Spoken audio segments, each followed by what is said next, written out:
let's talk about the current issue of the mass promotion in the Philippines. So you are a teacher and you are asked to promote a student na hindi marunong magbasa, magsulat, or mag-solve ng maayos. Pero ayon sa sistema, kailangan natin siyang iakyat. Let us be real. The mass promotion is not helping the student.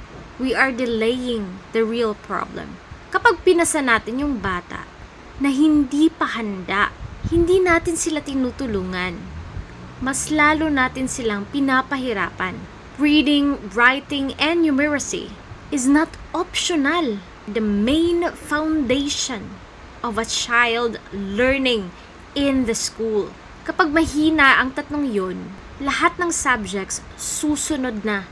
Kung ipopromote natin to the next level, therefore, mas mahirap ang level na yun, which will double the difficulty for the child. Nakaka-frustrate yun at nakaka-discourage sa bata. Bilang teachers, nagre-remediate tayo, nagdi-differentiate, nag-i-individual differences per child, nagdo-document, kumakausap sa mga magulang. Pero minsan, kahit anong gawin natin, itunutulak pa rin ng sistema na i-promote yung bata for compliance kahit hindi pa man ready ang learner. Yes, deserve ng mga bata ang second chances. Yes, dapat walang maiwan. Pero ang pag-promote ng walang sapat na support ay hindi inclusion. That is neglect. Ang promotion dapat nakabase sa learning.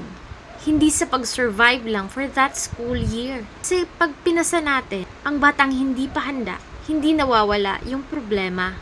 Ipinapasa lang ito sa next teacher nila. At sa huli, yung bata din yung mas nahihirapan. So one example is a kid trying to work for his family. So what happened was, hindi equipped yung bata for the next level. Pinasa siya kasi nakakaawa siya.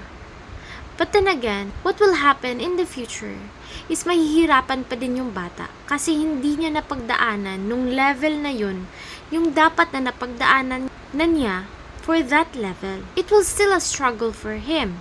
Behind na siya. Hindi na siya papasok. Our hands are also tied.